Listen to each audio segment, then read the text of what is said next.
What's going on, YouTube? It's Matt here. So in this video today, I want to talk about the differences between stock market and then real estate investing. There's some key differences. There might be some reasons why you would want to get into one over the other, but we're going to be talking about all of these here. I do have one rental property, and then I do have a lot of things in the stock market as well. So, this is something that I'm passionate about. So, we're going to get into the video here, but if you can, please smash that like button down there. Not going to grow without it, not going to grow without your support. So without further ado, let's roll right into it.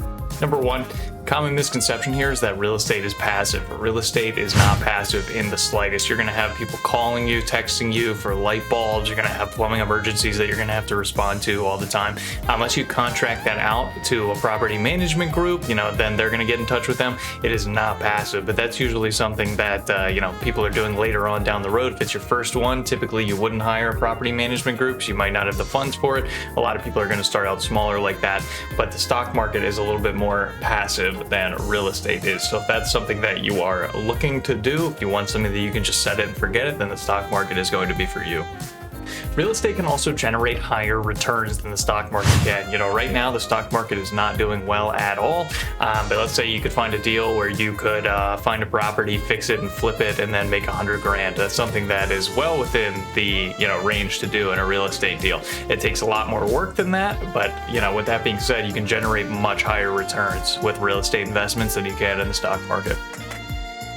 But with that also being said, you can also lose all of your money if you, overvalue a property and it doesn't sell for that much or as much as you thought, and then you're losing your rehab costs. That can also be something as well. So what you have to do is you have to make sure that, you're bouncing ideas off of other people that may, have better knowledge about you in the market, real estate agents, contractors, those kind of things, to really get a feel for, if you're going to do a real estate investment like that to generate a return.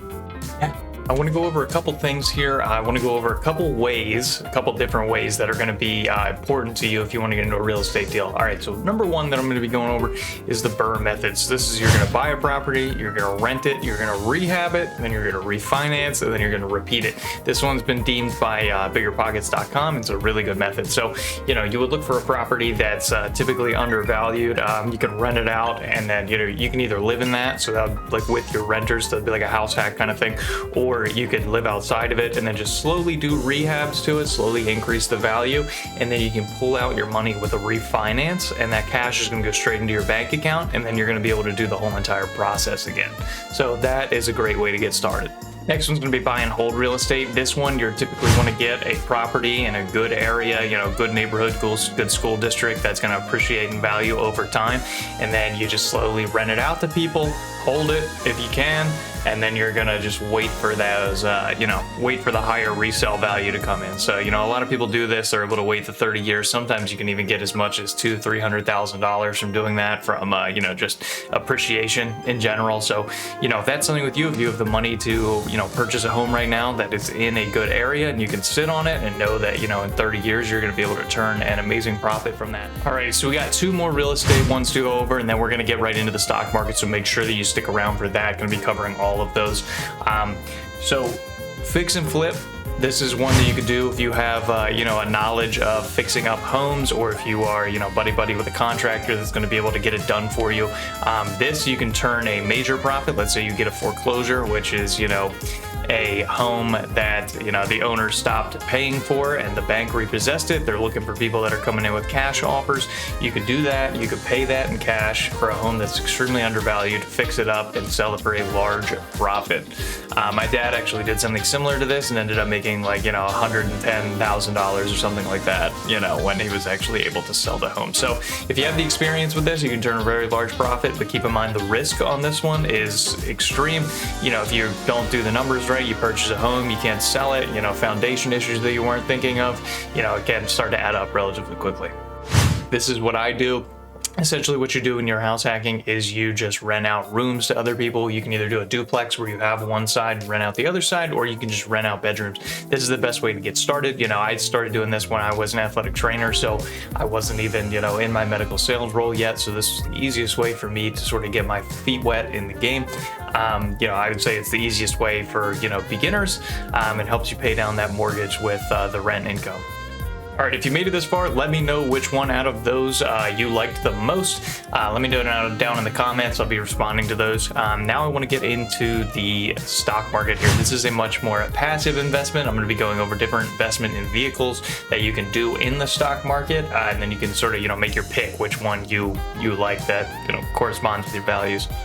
Okay, so what I do is I just have a lot of index funds and ETFs. Pretty much what these are a broad basket of stocks around, so it covers different sectors. You could have a partial stock of Amazon, Tesla, AMC, those sort of things. They're stocks that you can have in that ETF or index fund. So it sort of just, protects you against in case one of these companies goes under or drops a lot, you'll have the other ones to bring it back up. So these are the most safe option in my, experience, and they still generate the average like 7 to 10% return a year. These are easy. You can set these on autopilot once you buy them from a platform such as TD Ameritrade, Charles Schwab, Vanguard. You can pretty much just let them sit and check in on them from time to time and just make sure that they grow. Much different from real estate where that is, you're gonna be like day in and day out looking at that, making sure your numbers are right. This is much easier than that.